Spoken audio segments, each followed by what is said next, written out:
कि आज के एपिसोड में आपको देखने को मिलेगा कि अनुपमा तोशु के कमरे में हल्दी वाला दूध लेकर जाती है। तभी तोशु को यश की सभी बातें याद आने लगती हैं और अनुपमा तोशु के सर पर हाथ फेरती है और कहती है, तू ठीक है ना? ज्यादा चोट तो नहीं लगी तुझे? जानती हूँ कि तुम मुझसे नाराज है, बात तो क्या मेरी शक्ल भी नहीं देखना चाहता। तो तोशु कहता है, जब जानती है तो क्यों आई है यहाँ पर? अनुपमा कहती है, क्योंकि मैं माँ हूँ ना तोशु। तो तोशु कहता है, मैं जानता हूँ कि आप मुझसे नफरत करती हैं। तो अनुपमा कहती है, अरे माँ तो कभी अपने बच्चों से नफरत कर ही नहीं सकती, भले बच्चे अपनी माँ से नफरत क्यों न करें। माँ नाराज भी होती है ना, तो वो भी दिल पर पत्थर रखकर। तोशु देख, मैं समझ सकती हूँ कि नौकरी चली जाती है तो कैसा लगता है, पर तू काबिल है, मेहनती है, और कान्हा जी का नाम लेकर तबीयत के से एक पत्थर भी उछालो ना तो वो भी आसमान में सुराख कर देता है। फिर ये तो नौकरी मिलने की बात है। सब तेरे साथ है तोशु, मैं तेरे साथ हूँ। तू नहीं चाहता, फिर भी मैं तेरे साथ हूँ। मिस्टर शाह और मुक्के के झगड़े में तू पिस गया है, इसका सबको बहुत बुरा लग रहा है, पर जो होना है वो तो होना ही है ना। हम मेहनत करके अपनी किस्मत बदल सकते हैं। ले हल्दी वाला दूध पी ले, चोट ठीक हो जाएगी तेरी। तो तोशु कहता है, जो चोट आपने दी है ना मम्मी, वो कभी ठीक नहीं होगी, और अगर आपको सच में मेरी चिंता होती ना मम्मी, तो ये नौबत ही नहीं आती। ये हल्दी वाला दूध आप अपने साथ ले जाइए और अपने हाथ पीले कर लीजिए। तो अनुपमा कहती है, तोशु। तो तोशु कहता है, चुप हूँ तो चुप ही रहने दो ना मम्मी, कुछ कहूँगा तो किंजल से लड़ाई हो जाएगी और मैं चाहता नहीं। तोशु कहता है, मम्मी आप प्लीज जाइए यहाँ से। तभी अनुपमा दूध का गिलास वहाँ रखती है और वहाँ से चली जाती है। उधर मुक्कू कहती है अनु से कि वैसे आपने अच्छा पैतरा ढूंढ लिया है ना मुझे वापस बुलाने का। आपको पता था अगर मुक्कू के भाई की शादी होगी तो मुक्कू दुनिया के किसी भी कोने में हो क्यों ना हो, डांस करते करते यहाँ तक पहुँच ही जाएगी। तो अनुज कहता, ओके ओके, देख तुझसे मिलने के लिए मुझे क्या क्या करना पड़ता है तेरे भाई को। हाँ देख कितना रुलाएगी पगली। तो मुक्कू कहती है कि जैसे कि मैं यहाँ होती तो तुम शादी ही नहीं करते। फिर मुक्कू कहती है, आई एम सॉरी भाई, I am sorry, I am really sorry. तो अनुज कहता है, मार खाएगी क्या बच्ची, सॉरी बोल रही है इतना? इट्स ऑल राइट बेटा।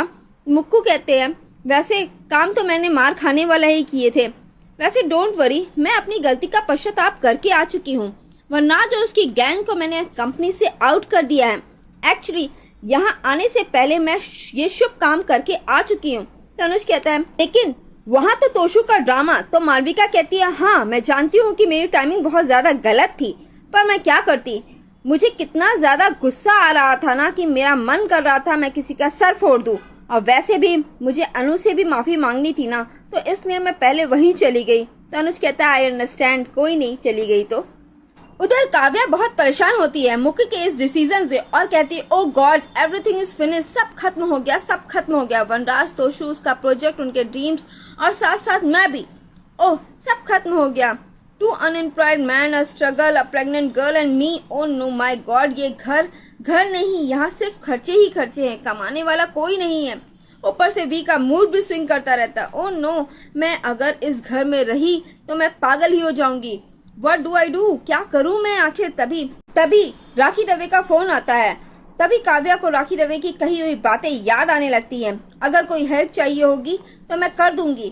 फिर काव्या फोन पिक करती है। तभी राखी कहती है, हाय काव्या, सॉरी मैंने तुम्हें इतनी लेट डिस्टर्ब किया। एक्चुअली मैं अपनी डायमंड रिंग वहाँ भूल गई थी वॉश बेसिन के पास हाथ धोते समय, तो जरा देख के चेक करके बता दोगी वहाँ है कि नहीं। तभी काव्या बहुत रोने लगती है। तो राखी पूछती है, क्या हुआ? तो काव्या कहती है, सब कुछ खत्म हो गया, सब कुछ खत्म हो गया। वो मालविका यहाँ आई थी, बिजनेस पार्टनरशिप, काम, सब कुछ खत्म हो गया, सब कुछ खत्म हो गया। मैं क्या करूँगी, मेरे पास तो ना फैमिली है, ना फ्रेंड्स है, ना पैसे है, ना रिस्पेक्ट है, जॉब भी नहीं है, कुछ भी नहीं है मेरे पास। एक घर था मेरे पास, लेकिन वो भी मैंने अनिरुद्ध को दे दिया। What do I do? कोई नहीं है मेरे पास। वी भी मुझसे प्यार नहीं करता, कहाँ जाऊँ, किसके पास जाऊँ, किससे अपना दुख बांटूं? ओ माय गॉड, क्या करूँ मैं आखिर क्या करूँ, कुछ भी नहीं है मेरे पास। उधर तोशु किंजल से कहता है, अब आ रही हो? किंजल, मेरी जॉब चली गई है और मुझे चोट लगी है। तो किंजल कहती है, चोट इतनी ज्यादा नहीं लगी थी, इसीलिए मैं तुम्हें अकेला छोड़ा, और तुम्हारा मूड भी ठीक नहीं था, तो मैं क्या बात करती तुमसे। तो तोशु कहता है, किंजल साफ साफ बोलो ना कि तुम्हें मेरी प्रॉब्लम के बारे में डिस्कस करके अपना मूड नहीं खराब करना था, इसलिए तुमने मुझसे बात करना जरूरी नहीं समझा। अगर मैं बात करती भी ना तोशु तो भी यही होता जो अब हो रहा है। तुम और भी ज्यादा गुस्सा हो जाते और सारा गुस्सा तुम मुझ पर ही निकाल देते, इसलिए तुम मुझे घर में अकेला छोड़कर चली गई। तोशु कहता है, एंजॉय कर रही थी मालविका के साथ बाहर। किंजल, मालविका ने मुझे और पापा को जॉब से निकाला है, तुम उसके साथ चिल कर रही थी बाहर। किंजल, तुम्हारी लाइफ की दो ही प्रायोरिटीज हैं, ये बच्चा और मम्मी। मैं तो तुम्हारी लाइफ में कहीं एग्जिस्ट ही नहीं करता। किंजल कहती है, अगर ऐसा होता ना तोशु तो इतना सुनने के बाद मैं यहाँ नहीं रह रही होती। आई नो कि हमारे बीच में इस बच्चे को लेकर काफी इश्यूज हैं और तुम्हारे पास अब काम भी नहीं है। तो तोशु कहता है, correct, very well said Kinjal. मैं यही सोच रहा होता कि किंजल ने अभी तक मुझसे बोला क्यों नहीं। जैसे पापा को दिन भर काव्या जॉब को लेकर ताने मारती है, वैसे ही तुमने मुझे सुनाना शुरू कर दिया। तो किंजल कहती है, मैं तुम्हें सुना नहीं रही हूँ। फिर तोशु कहता है, गुस्से में आकर कुछ इस बच्चे के बारे में बोल दूंगा, इससे पहले तुम चली जाओ यहाँ से। तो किंजल कहती है, पहले तुम इस बच्चे को लेकर बहुत कुछ कह चुके हो, बहुत कुछ सुना चुके हो, तुम्हारे मन में जो भी कुछ है ना तोशु बोल दो। तभी तोशु पलटता है और किंजल को धक्का लग जाता है। किंजल बेड पे बैठ जाती है। तभी तोशु कहता है, ये मैंने जानबूझकर नहीं किया किंजल। तो किंजल कहती है, आई नो, गुस्से में आकर लोग ना चाहते हुए भी अपनों को हर्ट कर देते हैं तोशु। किंजल जाते हुए कहती है, तोशु अब भी वक्त है, संभल जाओ, कहीं ऐसा ना हो जाए जब तक तुम्हें समझ आए संभालने और बचाने लायक कुछ बचे ही ना। उधर अनुपमा कमरे में बैठी होती है, तभी लाइट चली जाती है और फिर अंधेरे में उसे जुगनू दिखाई देते हैं। तो वो कहती है, जैसे अंधेरे में जुगनू दिखाई दे जाता है वैसे ही जिंदगी के अंधेरे में उम्मीद दिखाई दे जाती है। लेकिन मान की शादी जुगनू नहीं, उम्मीद का सूरज है। इस सूरज की रोशनी कईयों की आंखों में चुभेगी, पर चाहे किसी को अच्छा लगे ना लगे, ये सूरज उगेगा और ये सुबह होकर रहेगी।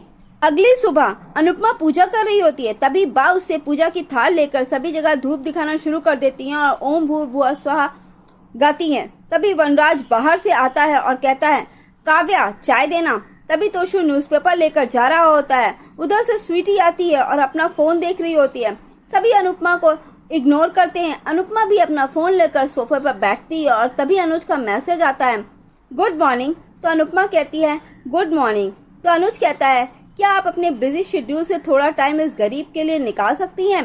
तो अनुपमा कहती है, शाम को मिलते हैं।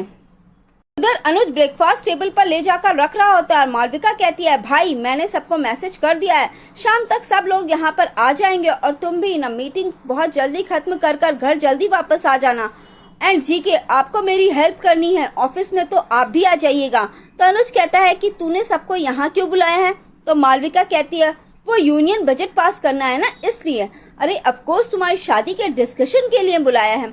मालविका कहती है, ओ माय गॉड, शादी के नाम पर कैसे ब्लश कर रहा है भाई, देखो जीके। तो जीके कहते हैं, शर्म की लाली है। तो अनुज कहता है, वाह वाह लाली, दोनों मिल गए सुबह सुबह, चालू कुछ भी। हाँ, बातें बाद में करिए, ब्रेकफास्ट करिए पहले। तो मालविका कहती है, भाई एक्चुअली मैं चाहती हूँ कि आप उस कुर्सी पर वापस लौट आओ। देखो वो कुर्सी ना तो पहले मेरी थी, ना अब मेरी है, और ना ही मुझे वो कुर्सी कभी भी चाहिए। उस कुर्सी पर सिर्फ और सिर्फ आपका हक है भाई। मेरा बचपना, मेरी बेवकूफ़ी समझकर ही मुझे माफ कर दो भाई, प्लीज भाई आप मुझे माफ कर दो, कपाड़िया एम्पायर संभाल लो। तो अनुज कहता है, थैंक्स बट नो थैंक्स, मैं जानता हूँ सब कुछ मेरा है। तो मालविका कहती है, तो भाई उस ऑफिस में वापस लौट आइए ना। तो अनुज कहता है, ऐसा नहीं हो सकता। उसका रीजन है कि मैंने अनुपमा से वादा किया है कि मैं उसे पुराना वाला अनुज कपाड़िया बन के दिखाऊंगा, और अभी तो मैंने जीरो से हीरो का सफर शुरू किया है। अगर मैं आसानी से जाकर वहां बैठ जाऊंगा तो मैं कैसा हीरो रहा। और मैं सच बताऊं तो मुझे अब मजा आ रहा है फिर से लड़ने में, फिर से जीतने में। जिंदगी ये मौका आसानी से देती नहीं लोगों को, मुझे मिला है तो मुझसे छीनो तो मत प्लीज। एक बार अनु से किया वादा पूरा कर लूं, फिर मैं सोचूंगा। मालविका कहती है, life is so good, why. तो अनुज कहता है, वाई इज सो बटरिंग यार, लगाऊं क्या बटर? तो मालविका कहती है, तुम दोनों को जरूरत से ज्यादा ही अच्छे हो। आपने 26 साल तक एक ही लड़की से प्यार किया और अनुपमा उस घर में रह रही है जहाँ लोग दिन रात उसे टॉर्चर कहते हैं। जीके, किसी में इतना पेशेंस कैसे हो सकता है? तो जीका कहते हैं, प्यार पेशेंस करना सिखा देता है। रिश्ते बनाना तो आसान है, तोड़ना उससे भी ज़्यादा आसान होता है, पर निभाना सबसे ज़्यादा कठिन होता है। बट अनुज और अनुपमा जैसे लोग लोगों की वजह से ही रिश्ते जिंदा हैं और प्यार जिंदा है। तोशु और किंजल बेड पर बैठे होते हैं, तभी तोशु वहां से उठकर कहीं चला जाता है। तभी किंजल की नजर तोशु के लैपटॉप पर पड़ती है और वो देखती है कि तोशु मम्मी से बात कर रहा होता है। तो किंजल सोचती है अपने मन में कि तोशु फिर से जॉब के लिए मम्मी से भीख मांग रहा है। How could he do this? Self respect नाम की तो चीज ही नहीं है इस बंदे में। इतना कुछ हुआ उसके बाद भी मॉम से फेवर मांग रहा है। अब मॉम को भी पता चल गया होगा कि पापा, काव्या और तोशु के पास जॉब नहीं है। अब मॉम इस बात का फायदा उठाएंगी। ओ गॉड, तोशु ऐसा क्यों है? पर अनुपमा बापूजी से कहती है, आपकी दवा, दोपहर का खाना बनाकर रख दिया है बा। टुडे इज बर्गर डे, तो स्वीटी तेरा और समर का बर्गर मैंने बनाकर माइक्रोवेव में रख दिया और तेरी कोल्ड कॉफी भी। समर मैं निकलती हूँ, तू फटाफट से आ जाना, आज बहुत काम है। तभी बापूजी कहते हैं कि मुक्कू का मैसेज आया था कि शाम को शादी के डिस्कशन के लिए अनुज के घर जाना है। तो अनुपमा कहती है, हाँ बापूजी चलेंगे। तो बापूजी कहते हैं, 1 मिनट बेटा। तभी बापूजी अनुपमा के हाथ में काला धागा बांध देते हैं और कहते हैं, तुझे बुरी नज़र से बचाने के लिए बांध रहे हैं। जब शादी होती है तो लड़के लड़की को सबकी नज़र लग जाती है, इसलिए उन दोनों के हाथों में काला धागा बांध देते हैं। तो अनुपमा कहती है, थैंक यू बापूजी, शाम को अनुज के घर पे मिलते हैं। अनुपमा अपना काला धागा देखते हुए खुश हो जाती है और यहीं आज का एपिसोड खत्म हो जाता है।